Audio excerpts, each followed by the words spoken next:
very difficult situation.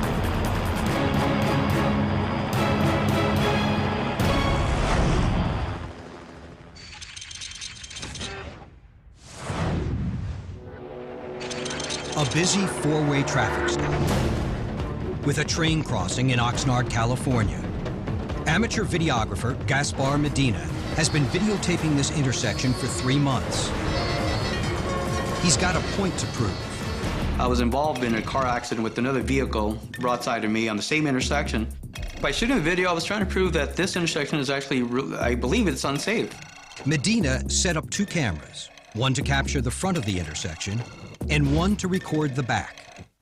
My aim was actually try to get something that was similar to what happened to me when I was at that spot. Gaspar says this intersection was a disaster waiting to happen. Tragically, on this day, he's right.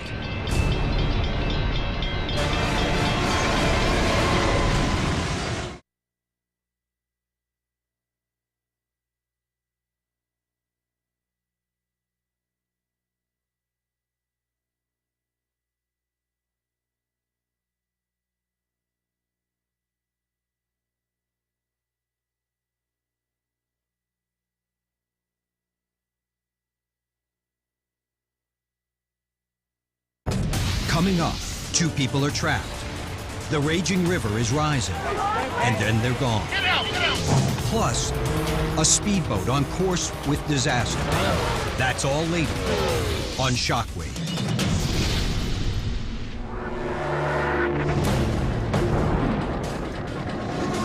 A tractor trailer carrying 40,000 pounds of strawberries is stopped at a traffic light at a railroad crossing. The rear end of the rig is hanging over the track. A train is coming. It can't stop, and the truck can't move.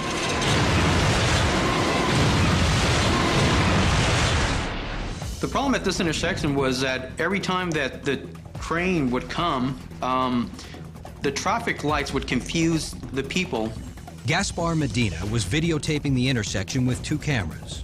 3 months earlier, he was in an auto accident at the very same intersection. Gaspar set out to prove faulty traffic lights were to blame. What he caught on tape is sheer terror.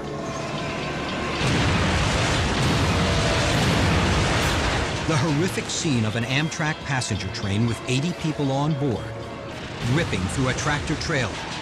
It just looked like a war zone, like there was a missile that just blew up. People were panicking. Some people actually thought that, the truck was on fire. Truck driver Teresa Senator is stopped at a railroad crossing that intersects 2 busy streets. When the light turns green, she starts to make her way through, but the light changes to red before she can get across. The 350-ton locomotive is barreling down on her. Teresa doesn't hear the warning whistle blaring or see the caution gates come down across her trailer until it's too late. She does not know the impending danger. She doesn't know the gates are down. She doesn't know the flashing lights because she stopped on the wrong side of the stop bar. Danny Gilbert is a rail safety consultant who's investigated hundreds of accidents. The semi-trailer truck driver has pulled into the intersection, had broke the envelope of the stop bar, and is on the track. She feels that she stopped and has done everything correctly. But unfortunately, in about 3 seconds, the train's going to come through at 79 miles per hour and split the tractor trailer in half. So I think she was just following the sequence of the lights, of the traffic lights, and she had to make a split-second decision, and she chose the wrong one, to stay on the tracks. Drivers have 9 seconds to clear the green.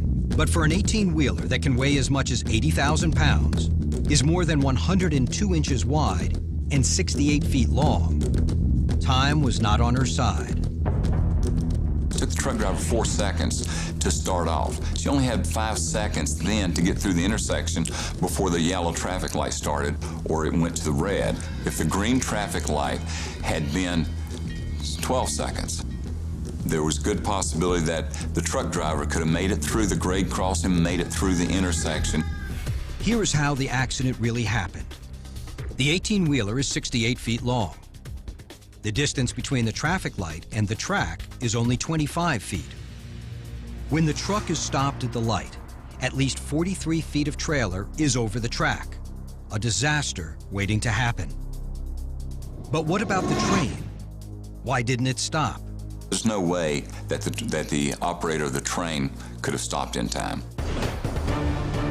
A typical train traveling at 79 miles per hour takes more than 1 mile to stop.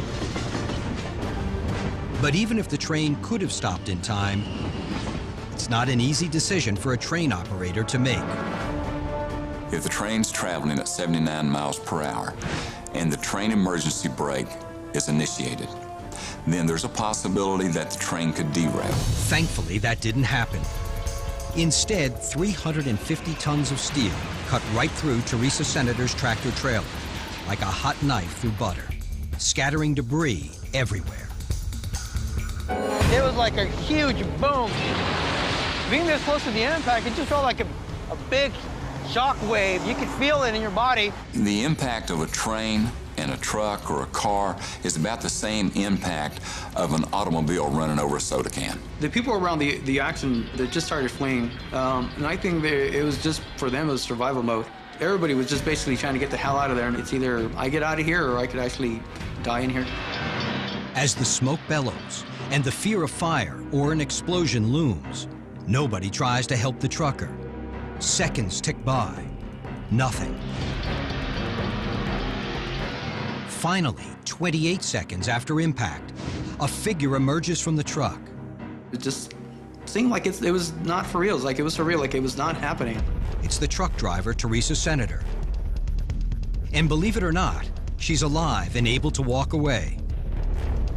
As soon as I heard no more noise behind my back, I flung the door open and I jumped out, I said, "Cruiser, come here," and I grabbed him and we ran away from the truck. Cruiser is Teresa's puppy. She's carrying him, but he's not hurt. Didn't even get a scratch on it. Not one scratch.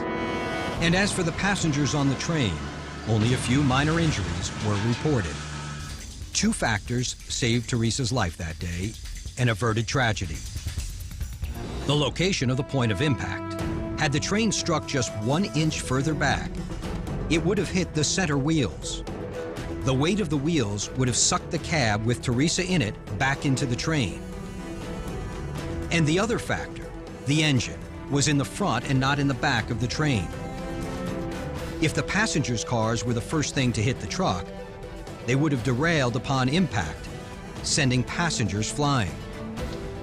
To this day, I still wake up sometimes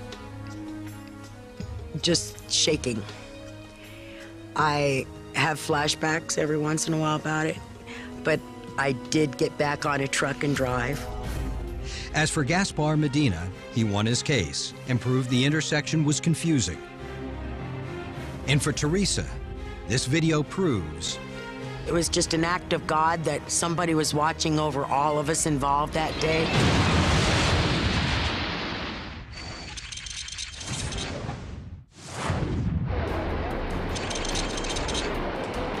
Two people are on the edge of death, desperately clinging to the roof of their SUV. Floodwaters are rising. Rescuers are scrambling to pull the couple to safety. But tonight, they may be too late.